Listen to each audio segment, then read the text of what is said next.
시청자 여러분 안녕하세요. 알기 쉬운 보험으로 인생 설계를 도와드리는 인생설계 원픽 진행의 김혜연입니다.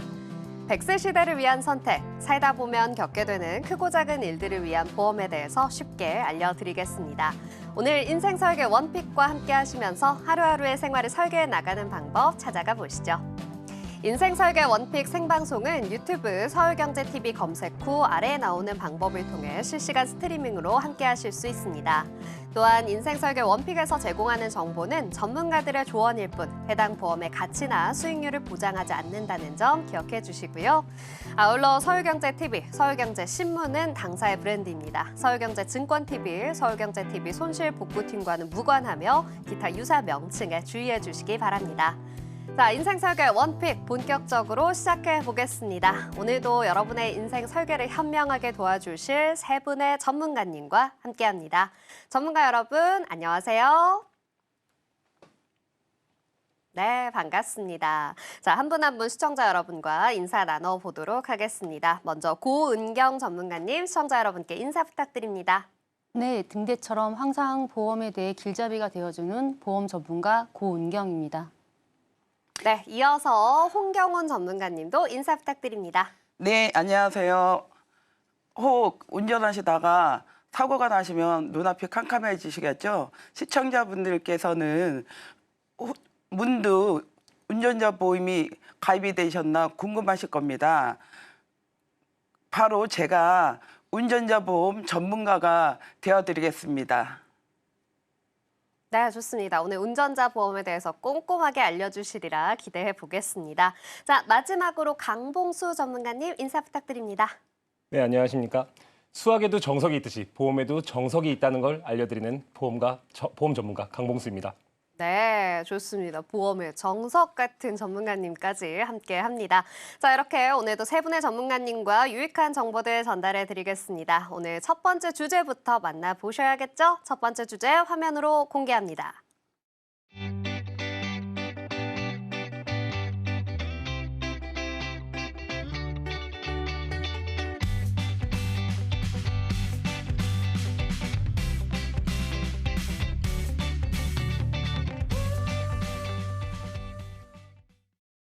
네, 오늘의 첫 번째 주제는 바로 암 주요 치료비 보험입니다. 고은경 전문가님과 함께 이야기해 볼 건데요. 자, 전문가님, 누구나 가지고 있는 암보험 중에서도 이 보험 내용이 굉장히 중요하다고요? 오늘 어떤 내용 준비해 주셨을까요? 네, 오늘은 암보험 중에서도 암 주요 치료비 보험에 대해서 준비를 했습니다. 이름에서도 알 수 있듯이 암의 치료를 위한 보험인가 보다라고 생각이 드실 텐데요. 우리나라의 암 발병률은 생각보다 훨씬 높습니다. 또 암에 걸리게 되면 암 치료에 많은 비용이 들죠. 수술, 항암 치료, 방사선 치료, 면역 치료 등 치료법도 참 다양하고요. 특히 최근에는 표적 항암제, 면역 항암제 같은 고가의 비용이 드는 치료가 많아졌습니다. 그리고 한 번에 수백만 원에 드는 치료비도 많아졌고요. 그리고 한 번 투여에 수백만 원씩 드는 경우 이런 경우도 많으신데 그만큼 더 짧아진 치료 기간으로 완치율도 높아지고 있고 역시 그런 질병 역시 암이라고 볼 수 있겠습니다. 그래서 대한민국 국민이라면 암보험 하나 정도는 다 모두 갖고 계실 텐데 혹시나 진단을 받고 경제적인 걱정 없이 어떤 치료도 받을 수 있게 잘 구성되어 있는지 안 되어 있다면 왜 주요 치료비를 준비해야 하는지 짚어보도록 하겠습니다. 네, 좋습니다. 자, 그렇다면 오늘 암 주요 치료비 보험이 어떤 보험이고 또 왜 이렇게 중요한지 굉장히 궁금한데요, 전문가님. 네, 우선 얼마나 암이 중요한 질병이었는지를 알아보면요. 우리나라 사망 원인 1위는 단연 암입니다. 그 뒤를 이어서 심장질환, 폐렴, 그리고 뇌혈관 질환이 2에서 4위를 차지하고 있습니다. 다른 사망 원인들보다도 오늘 얘기하는 주제인 암이 압도적으로 높은 걸 확인하실 수 있습니다. 이렇게 사망 원인의 순위가 보여주듯이 암 치료가 얼마나 중요한지와 그래서 이 암 주요 치료비의 대비가 꼭 필요하다고 보여지는데요. 예전보다 주변에 암을 진단받아서 투병 중이거나 아니면 투병 경험이 있으신 가족이나 지인분들의 소식을 심심치 않게 접할 수가 있습니다. 진행자님은 얼마나 많은 사람들이 암에 걸리는지 아실까요? 글쎄요. 우리나라의 사망 원인 1위가 암이라고 하니까 많은 분들이 좀 암에 걸리시는구나라는 생각은 드는데 사실 정확히 얼마나 발생하는지는 잘 모르겠습니다. 어느 정도인가요? 네, 국립암센터 통계 자료에 따르면 남성의 경우 약 40%의 확률인 5명 중에 2명, 여성의 경우는 약 36%에 해당하는 3명 중 1명이라고 보시면 됩니다. 네, 또한 생각보다 예. 굉장히 높은 수치인 것 같습니다. 또 남녀 평균으로 10명 중에 4명 정도가 암에 걸린다고 하니까 제가 생각했던 것보다 훨씬 수치가 높은데요? 네, 그렇죠. 자료를 함께 보시면 암 발병률이 점차 높아지는 것을 볼 수가 있고 암 환자의 연령대가 많이 낮아진 것도 확인할 수가 있습니다. 정말 예전과 다르게 실제로 젊은 30, 40대의 인신분들이 암에 걸렸다는 소식들도 많이 듣다가 보니까 직접적으로 연령대가 많이 낮아졌구나를 실감을 하게 되는데요. 실제로 제 지인분들도 30, 40대인 분들이 유방암, 췌장암에 걸렸다는 소식도 많이 듣습니다. 이렇게 진단을 받고 나면 그제서야 내가 암보험을 어떻게 준비했더라를 바로 떠올리시게 될 텐데요. 예전에는 암에 걸리면 비싼 치료비를 감당해야 하기 때문에 암보험금을 받아서 100% 치료비를 쓸 수밖에 없었고 당시에는 의료 기술이 완치율이 낮기 때문에 암에 걸리면 대부분 사망한다는 생각들이 많이 있었는데요. 요즘은 건강보험에서 2년에 한 번씩 국가에서 암검진을 무료로 해주고 있고 그리고 검진 기술의 발달로 조기 진단율이 높아지면서 이제는 암에 걸려도 사망하지 않고 치료받으면서 또 꾸준히 관리를 잘하면 건강하게 오래 살 수 있다는 인식이 많아졌습니다. 그래서 이제는 신의료 기술이 암 치료를 잘 받을 수 있도록 암 치료비를 제대로 준비해야 하는 시대입니다. 네, 맞습니다. 굉장히 무서운 질병이지만 치료만 잘 받으면 이제는 완치할 수 있다라는 인식도 많아졌는데요. 자, 암 치료 방법들이 예전과 좀 달라졌다라고 해주셨는데 어떻게 달라졌을까요? 네, 예전에는 암 치료라고 하면 항암 치료로 머리카락이 빠지고 구토를 하는 등 일상생활이 불가능해서 입원으로만 치료를 해야 되는 경우가 많았는데요. 요즘은 신의료기술의 암 치료법이 많이 개발되어서 일상생활에 거의 어려움 없이 통원으로도 치료가 가능해서 암 환자들의 치료 생활의 질이 많이 높아졌습니다. 다음 이 표를 보시면 암 치료의 변화를 설명드리겠습니다. 1세대 치료는 가장 오래된 방식이죠. 암세포를 공격하는 화학 항암제와 방사선 치료가 주로 사용됐습니다. 문제는 정상 세포까지 함께 손상된다는 점입니다. 머리카락이 빠지고 구토와 체력 저하 같은 부작용이 심했죠. 비용은 상대적으로 낮지만 환자의 삶의 질은 떨어졌습니다. 일부는 건강보험에서 산정특례가 적용되기도 했습니다. 2세대에서는 암세포에만 작용하는 표적항암제가 개발되며 부작용을 줄이기 위한 시도가 시작됐습니다. 특정 유전자를 가진 암세포만 공격해서 효과는 좋았지만 모든 암에 적용되지는 못했고 내성이 생기는 한계도 있었습니다. 비용도 6천만 원에서 7천만 원대로 높아졌고요. 3세대는 획기적인 전환점이었죠. 몸의 면역체계를 되살려 암세포를 스스로 공격하게 하는 면역항암제가 등장했습니다. 특히 전이성 암이나 재발암 치료에 효과적이지만 부작용과 제한적인 적용이 여전히 존재하고 비용은 1억 원 이상으로 높아졌습니다. 지금은 4세대 암 치료 시대입니다. 탄소선 치료, 유전자 기반 맞춤 치료, 면역 표적, 복합요법까지 기술은 놀라운 만큼 발전했지만 고가의 비용이 들다 보니 감당하기는 쉽지 않습니다. 특히 말기 암 환자들을 위한 통합치료는 보험 적용이 안 되는 경우도 많습니다. 2023년 연세 세브란스 병원에서 중입자 방사선 치료를 시작했는데요. 준비 시간은 20분이고 치료 시간은 약 5분 이내로 치료 후에 바로 일상생활이 가능한 굉장히 획기적인 신의료 기술입니다. 그래서 최근에는 서울 아산병원에서도 중입자 치료기를 도입한다고 합니다. 2031년도부터 적용한다고 하더라고요. 네, 이런 암이 발생한 해당 부위에 안전하고 정밀하게 타격을 해서 다른 부위에 있는 신체 세포는 전혀 영향이 없이 암세포를 없애는 방법인데요. 암 치료 중에서도 암세포를 죽이는 가장 능력이 뛰어난 치료 방법으로 고통 없이 완치율도 높은 치료라고 볼 수 있겠습니다. 그러나 아직은 일부 암종에 한해서만 치료가 가능하기도 합니다. 네, 이 1세대 치료법부터 꿈의 치료라고 불리는 중입자 치료 방법까지 소개를 해주셨는데 이렇게 이야기를 듣다 보니까 기술이 발전하는 만큼 그 비용도 점차 더 높아지지 않을까 하는 우려가 드는데요. 이 치료법들의 비용은 얼마나 좀 발생하게 될까요? 네, 기존 1세대 치료들은 국가에서 인정한 산정특례 대상자가 되어서 급여 부분에 있어서는 5년 동안 환자 부담금이 5%로 저렴하게 치료가 가능했습니다. 하지만 신의료기술에 해당하는 이런 표적이나 면역항암 치료들은 대부분 비급여에 해당되기 때문에 산정특례 혜택을 받기가 어렵습니다. 실손해서 보장이 되지 않겠냐라고 하겠지만 거의 통원 치료를 받기 때문에 통원 한도인 20에서 25만 원이만 가능하다는 거고요. 그 외의 비용은 오롯이 환자 본인이 부담을 해야 합니다. 실제로 저희 어머니도 유방암으로 진단받고 입원해서 수술을 하셨지만 항암 치료는 통원해서 치료를 받으셨거든요.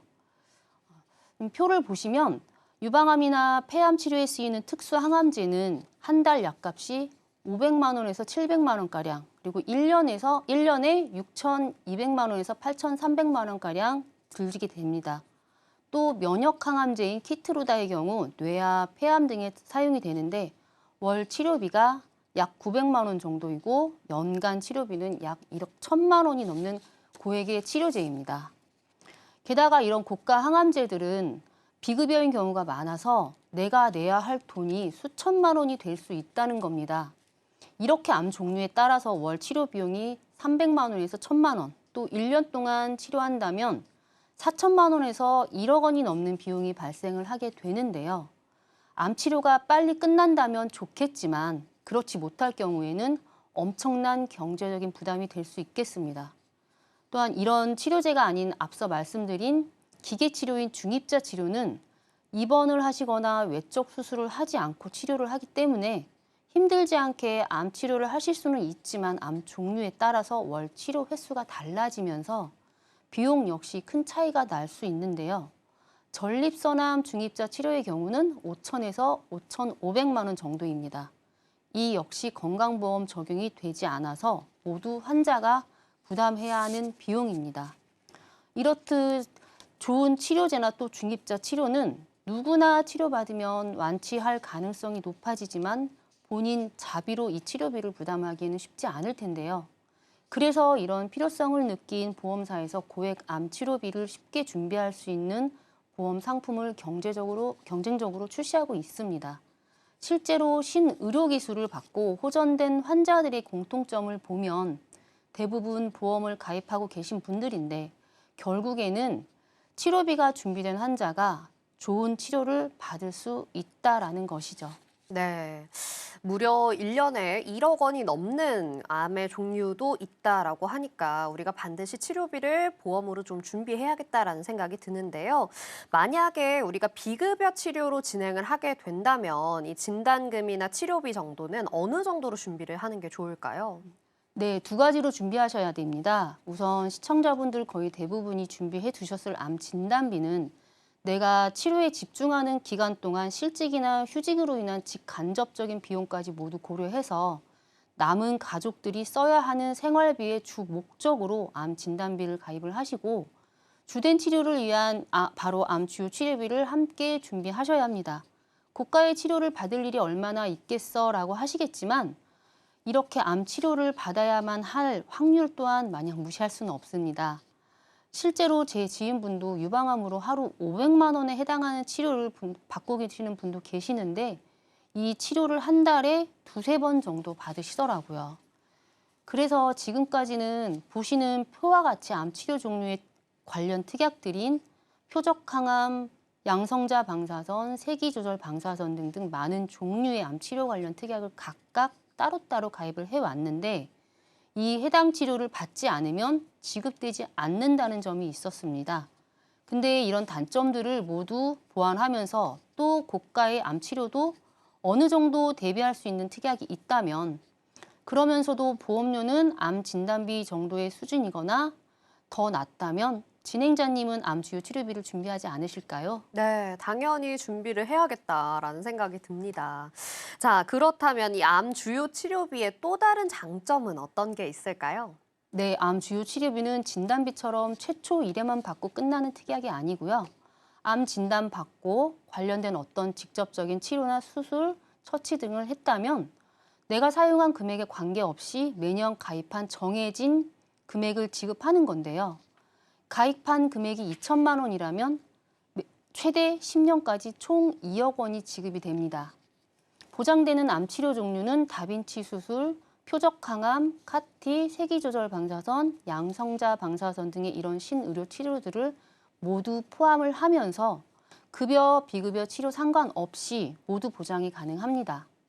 즉 급여 치료로 내가 50만 원의 치료비를 냈거나 아니면 비급여로 990만 원의 치료비를 냈다 하더라도 1년에 한 번만이라도 암 치료나 수술을 받으셨다면 최대 연간 2천만 원까지 치료받는 기간 동안 최대 매년 10년까지 총 2억 원이 보상이 된다는 거죠.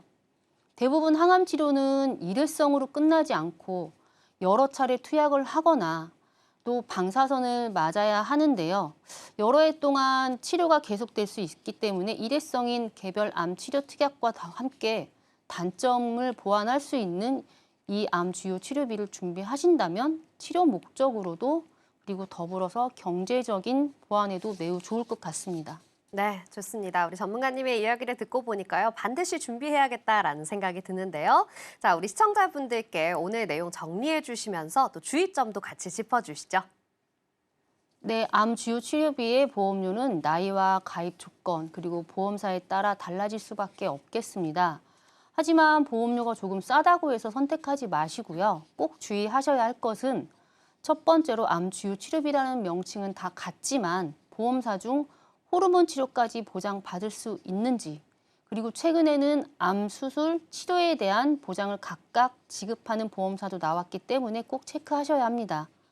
지금 보시는 바와 같이 약관상 보험금을 지급하지 않는 사유 중 호르몬 관련 치료제가 포함되어 있다면 암 주요 치료비를 가입을 하시고 암 치료로 호르몬 치료를 진행해도 지급이 되지 않습니다.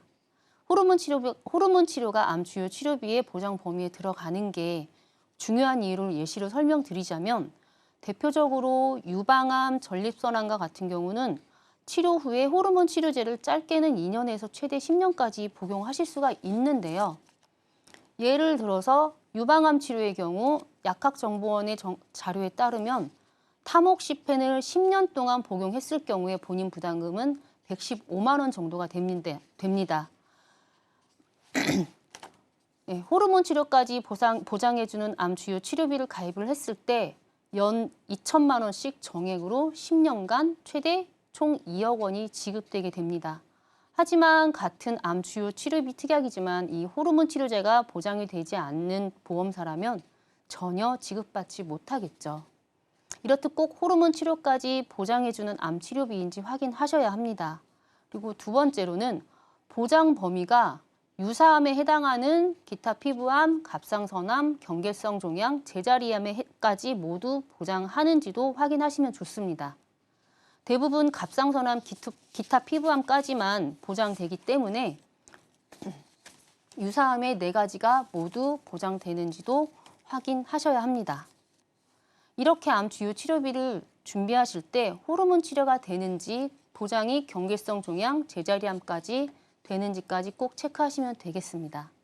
대부분 갱신형이거나 최초 한 번만 받게 되는 개별적인 암 치료 특약들의 단점을 보완해서 비갱신형인 암 주요 치료비를 특약을 꼭 보험료 변동 없이 대비하신다면 진단비로 채우지 못한 치료비에 큰 힘이 되시리라 생각이 됩니다.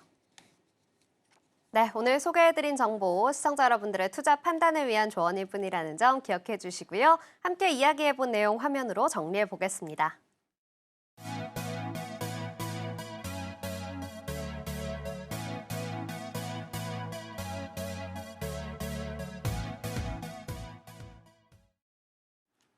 네, 이렇게 오늘의 첫 번째 주제 함께 이야기해봤는데요. 오늘 준비된 두 번째 주제는 또 어떤 내용일지 기대가 됩니다. 두 번째 주제도 화면으로 만나보시죠.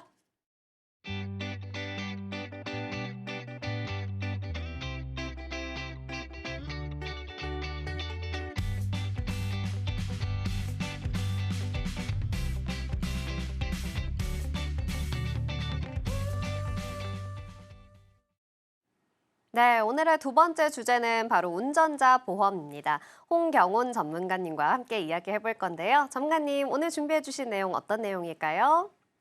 운전자 보험이랑 자동차 보험에 대해서 헷갈리시는 분들이 많더라고요.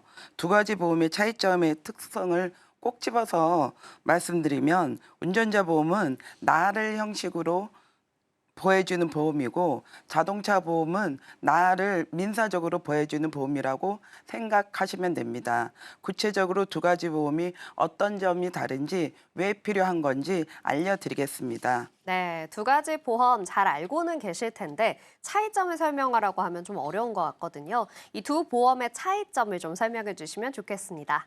2025년 통계에 우리나라 총 차량 등록수가 2,629만 대로 차량이 가입되어 한 명이 등록되어 있고 자동차 보험이 가입되어 있다고 하는데 이 중에 운전자 보험을 가입하신 분은 500만 명이라고 합니다. 자동차를 가지고 있으신 5명 중 한 명만이 자동차 보험에 가입되어 있다고 하니까 운전자분 중 80%는 형사적인 책임에 대해서는 보호를 못 받고 있는 것을 알 수 있습니다. 제가 상담을 하다 보면 기존의 보장성 보험을 가지고 있고 보험에 대한 필요성이 있으신 분들이세요. 그런지 70 내지 80%는 운전자 보험을 가지고 계십니다. 그런데 이걸 왜 가입하는지 정작 사고가 났을 때 어디서 어떻게 보상을 받아야 하는지 모르고 주위에서 가입을 하라고 하나만 가입만 하시고 어느 상황에 필요한지를 잘 모르시는 분들도 많습니다. 일단 자동차 보험과 운전자 보험이 뭐가 다른지 설명드릴게요. 자동차 보험은 나를 민사적인 책임에서 보호를 하는 보험이라고 생각하면 됩니다. 신차나 중고차 나 구매 시에 무조건 가입하는 의무보험이고 1년에 한 번 재가입을 하는 보험입니다. 그리고 갱신일이 지났을 때 과태료가 부과가 되는 보험이기 때문에 갱신일자가 지나지 않도록 매년 갱신을 신경 써야 합니다. 아까 말씀드린 것처럼 타인의 신체의 차량의 손해에 대한 민사적 책임을 보호해주는 보험이고 사고가 나서 보험 처리할 경우 할증이 되고 무사고 기간이 길어지면 할인되는 특징이 있습니다. 운전자 보험은 나를 형사적인 책임에서 보호를 하는 보험이고 라고 생각하면 됩니다. 운전자 보험 특징은 의무적으로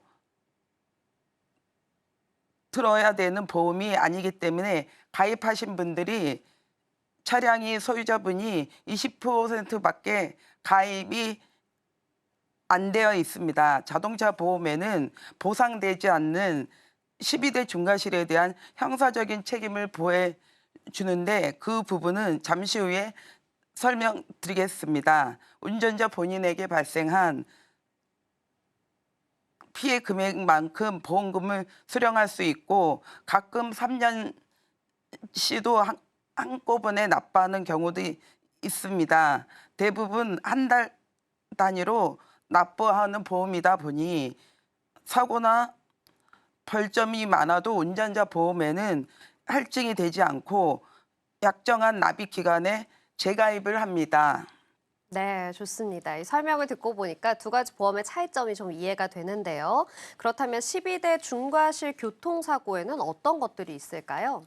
네, 12대 중과실 사고는 12대 중대한 과실에 대한 사고를 말하는데요. 요새 워낙 빠르게 움직여야 되는 시대라서 특히 출근길, 퇴근길 마음이 조급해서 제한 속도나 20km 초과해서 과속을 한다든가 앞지르기에서 끼어들게 하는 경우라든가 운전 중에 잠깐 딴 생각을 하고 있다가 빨리 가려고 하다가 신호등이 빨간불인데 지나치거나 신호 위반을 할 경우가 사고가 날 경우 12대 중과실에 해당이 됩니다. 그리고 여행 가실 때 한적한 시골길에서 1차선에 앞차가 너무 천천히 가는 경우에 답답해서 중앙선을 넘어서 추월하다가 사고가 나는 경우도 있고요. 횡단보도에서 사고, 특히 요새 우회전할 때 사고가 나는 경우가 거의 운전 책임이 되기 때문에 우회전 횡단보도를 사고를 조심해야 합니다.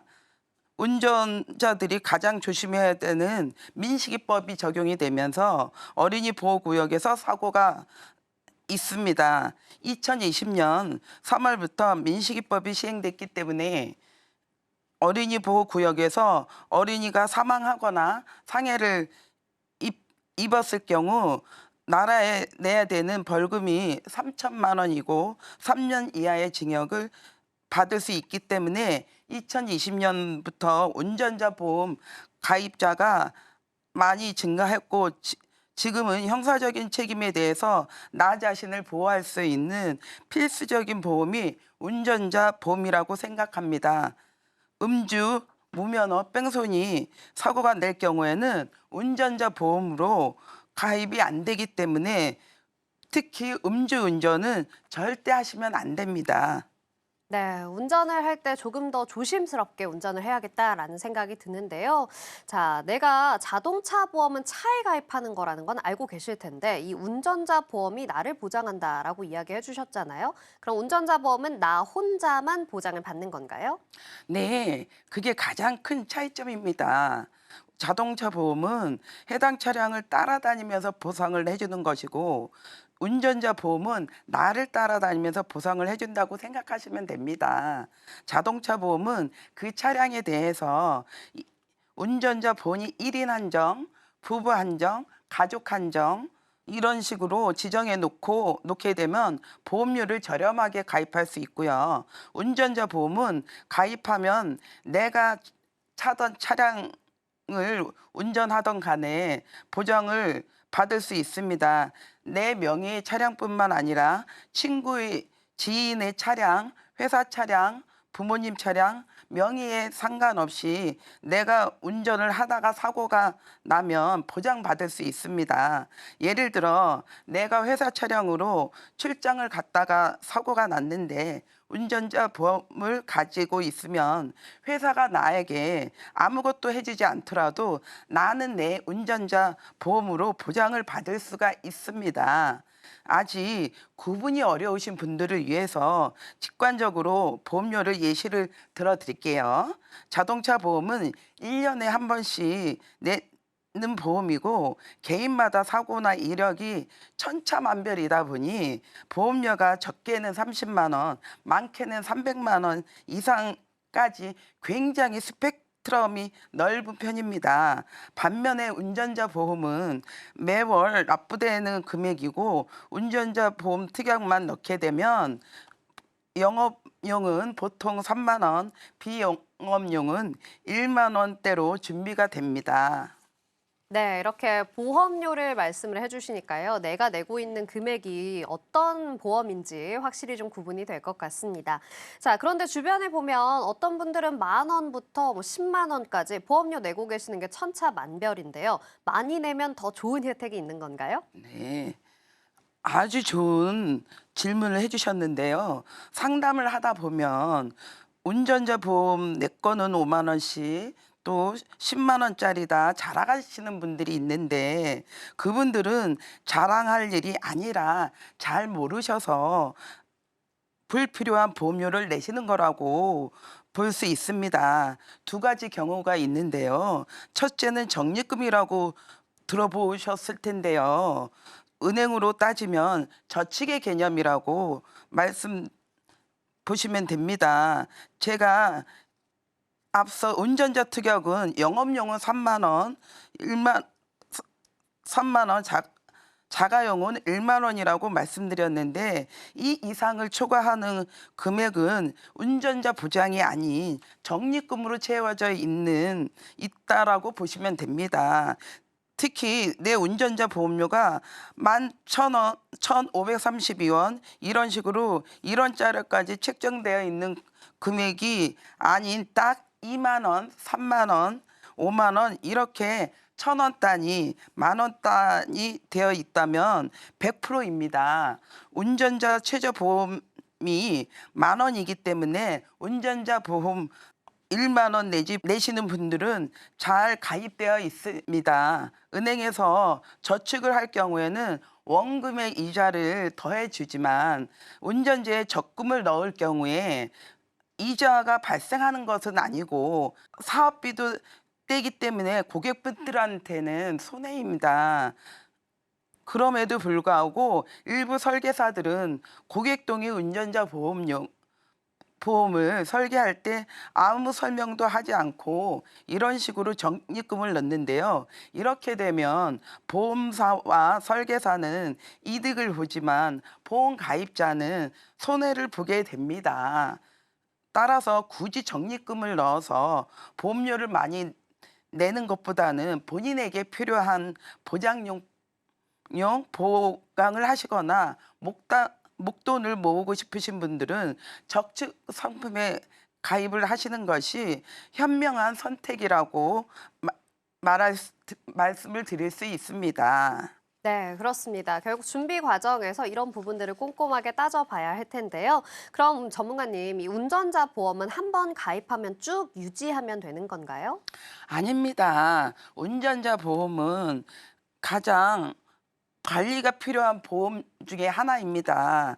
왜냐하면 운전자 보험을 가입하고 보통 2년 정도 지나면 보장 한도가 크게 늘어나기 때문에 약관이나 보장 내역이 업그레이드 됩니다. 예를 들어 2020년 3월에 민식이법이 시행되어 운전자 보험의 필요성이 굉장히 커졌습니다. 사실상 이 법 때문에 보험회사는 20년부터 운전자 보험의 판매량이 급격히 증가했습니다. 12대 중과실 중에 민식이법중 스쿨존 사고에 대해서는 조금 자세히 살펴보면 어린이 보호구역에서 교정 속도인 30km 초과해서 13세 미만의 어린이 사망 시 사실 여기서 사망 사고는 드물지만 다치기만 해도 형사처벌 대상이 된다는 것이 주목해야 될 부분입니다. 20년도 이전에 가입을 하셨던 분들은 스쿨존 사고에 대한 보상이 없거나 굉장히 적은 보험료는 그때나 지금이나 거의 동일합니다. 2015년 운전자 보험을 보자면 교통사고 처리 지원금 당시에는 3천만 원이었는데 보험료는 16,700원이었습니다. 제가 가지고 있는 운전자 보험은 2억을 보강하는데 월 보험료 오히려 저렴합니다. 보장 금액이 약 7배나 증액이 되었는데 보험료가 그대로거나 저렴한 것이 운전자 보험의 특징입니다. 제가 추천드리는 주기는 2, 3년마다 교체해 주는 게 좋고 중요 내용이 업그레이드 되었지만 보장 한도가 확대될 때 설명을 드리는 편입니다. 최근에 약 5개월 전에 비탑승중 사고라 해서 한문철 변호사가 의견을 제시해 보험사가 약관을 개정한 내용인데요. 경사로에 주차를 하고 나섰는데 차량이 오래된 경우 브레이크나 바킹 기어의 힘이 약하거나 실수로 잘 체결되지 않아 경사로 아래로 내려까지 인명피해가 종종 발생됩니다. 이 경우 예전 운전자 보험에서는 비탑승중 사고라 해서 면책사항이 있으나 최근 운전자 보험에서는 약관이 개정되어 운전자 동일하게 형사상 책임 피해 금액을 보장받을 수 있게 되었습니다. 보험은 옛날 보험이 좋다라는 말이 있는데 운전자 보험만큼은 전혀 해당되지 않고요. 오히려 옛날 운전자 보험을 가지고 계신 경우 보험료는 똑같이 내는데 억울하게 보장만 받지 못하는 경우도 있으니 운전자 보험을 가입하신 지 약 3년이 경과했다면 반드시 리모델링을 하셔서 같은 보험료로 최대의 보장을 받으시길 바랍니다. 네, 좋습니다. 이렇게 운전자 보험에 대해서 꼼꼼하게 이야기해 주셨는데요. 오늘 소개해드린 정보는 시청자 여러분들의 투자 판단을 위한 조언일 뿐이라는 점 기억해 주시고요. 화면으로 내용 정리해 보겠습니다.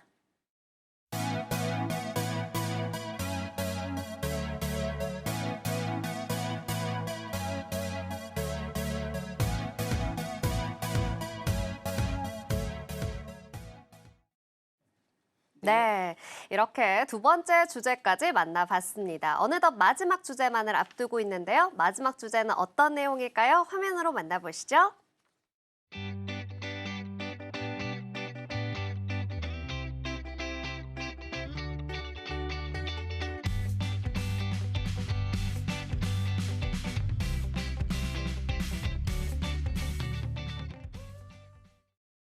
네, 오늘의 마지막 주제는 보장 분석의 필요성입니다. 강봉수 전문가님과 이야기해 볼 건데요. 전문가님, 오늘 어떤 내용 준비해 주셨을까요?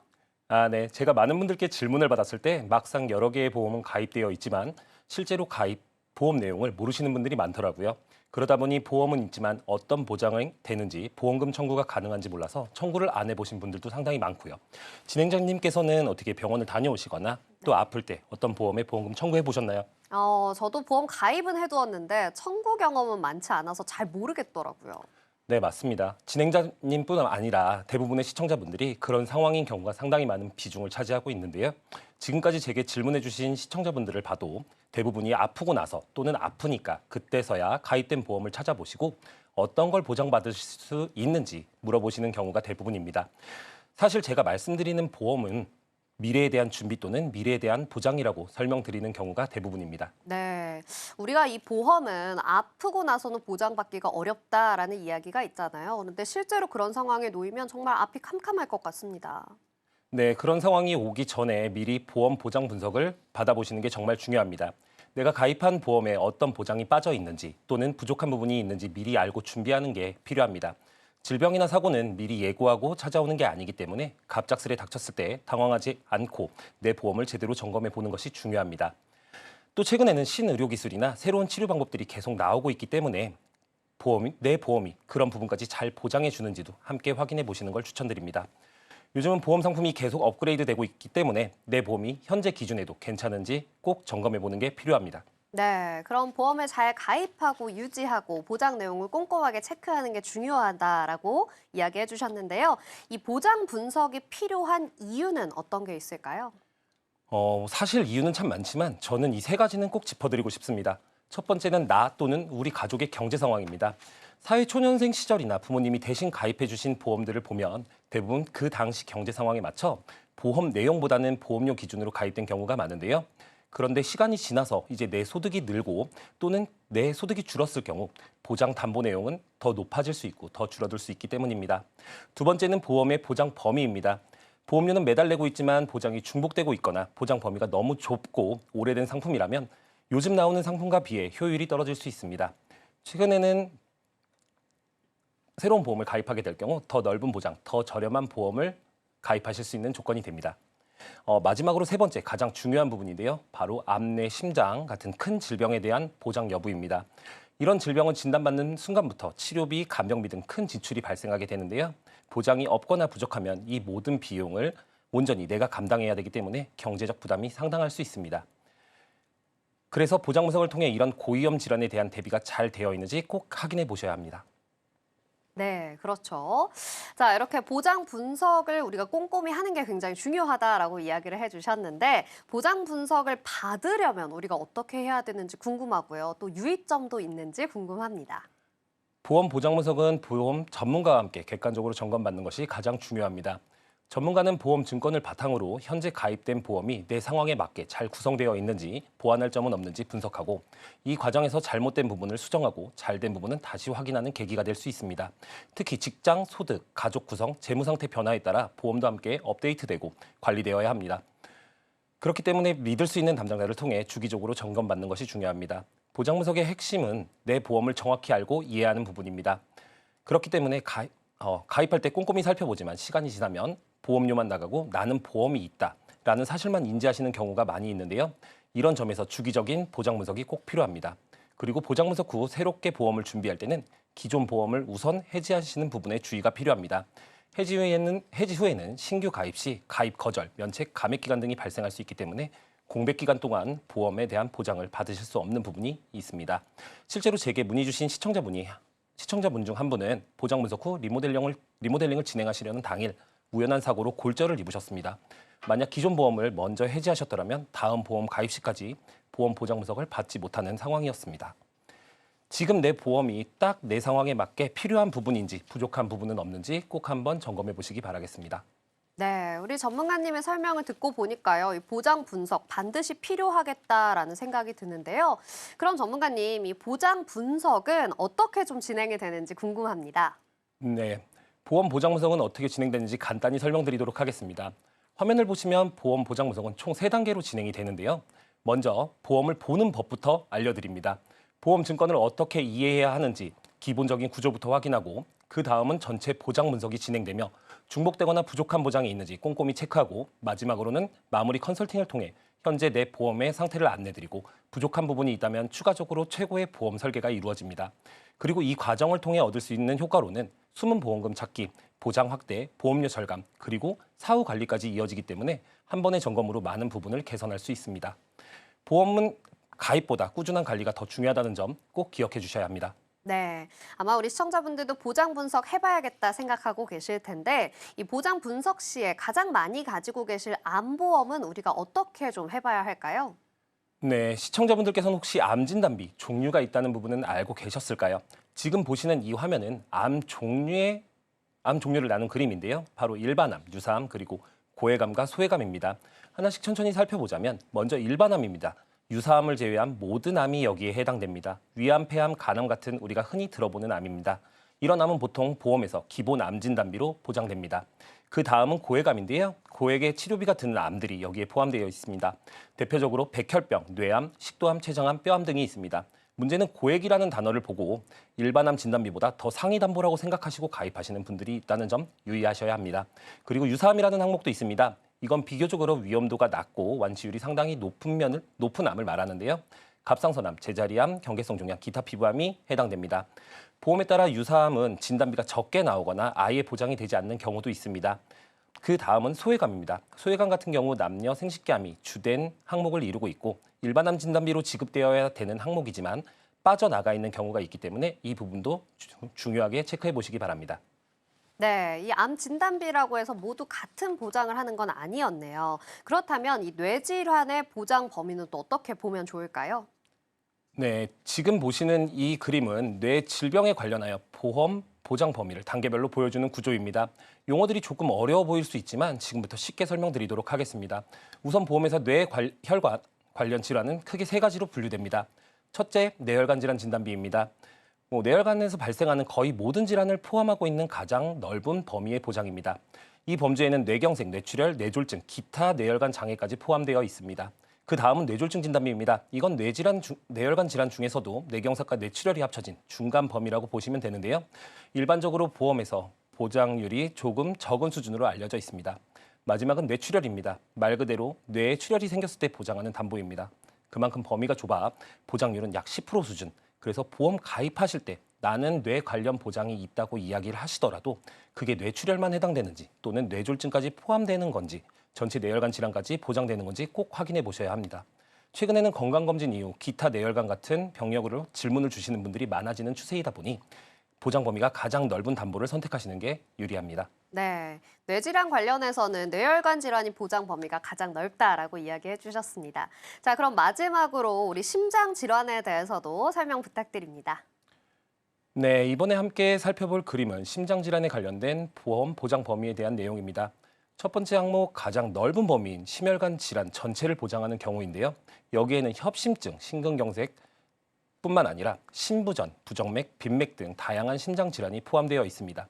다음으로는 허혈성 심장질환을 보장하는 경우입니다. 허혈성 심장질환은 심장에 혈액을 공급하는 혈관이 좁아지거나 막혀서 발생하는 질환으로 대표적인 것은 협심증과 심근경색이 있습니다. 이 범위의 보험을 가입하셨다면 협심증, 심근경색을 포함한 허혈성 심장질환에 대한 보장을 받으실 수 있습니다. 마지막으로 가장 작은 영역의 급성 심근경색만을 보장하는 경우입니다. 급성 심근경색은 심장 근육의 혈액의 공급이 갑자기 중단되어 발생하는 매우 위험한 질환입니다. 보시는 것처럼 보장 범위에 따라 보험금 지급 대상이 달라질 수 있습니다. 따라서 보험 가입 시 어떤 보험이 어디까지 보장되는지 꼼꼼히 확인하시는 게 중요합니다. 네, 보장 분석 우리가 꼭 해봐야 할 것 같은데요. 이렇게 보장 분석을 하면 우리가 보험료가 절감되고 또 보장 범위가 넓어지는 것 외에도 어떤 이점이 있을까요? 제가 생각하기에 우선 숨은 보험금 또는 미청구 보험이라고 하는 부분이 최대의 장점이 될 수 있다고 설명드립니다. 이전에 가입한 내용을 몰라 청구하지 못한 숨은 보험금을 찾아드리면서 본인이 가지고 있는 보장을 다시 한 번 더 확인하고 만족하시는 분들이 많습니다.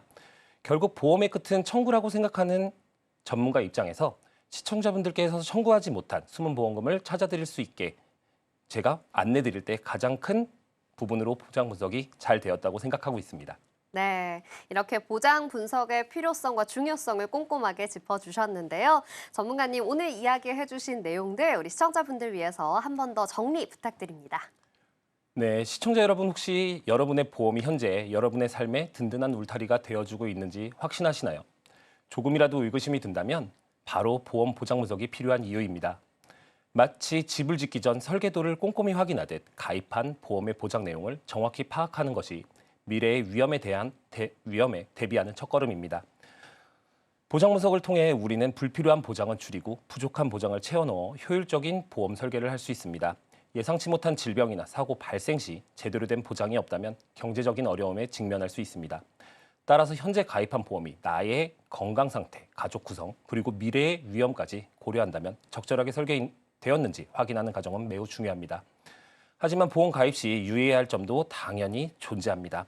복잡한 보험 용어, 약관을 제대로 이해하지 못하고 가입하는 경우 막상 필요할 때 보장받지 못하는 상황이 발생할 수 있습니다. 과도한 보장이나 중복된 보장은 보험료 부담만 가중시킬 수 있습니다. 따라서 가입 전에 반드시 전문가와 상담하여 자신에게 맞는 보장인지 꼼꼼히 따져보셔야 합니다. 네, 오늘 소개해드린 정보는 시청자 여러분들의 투자 판단을 위한 조언일 뿐이라는 점 기억해 주시고요. 함께 이야기해본 내용 화면으로 정리해 보겠습니다.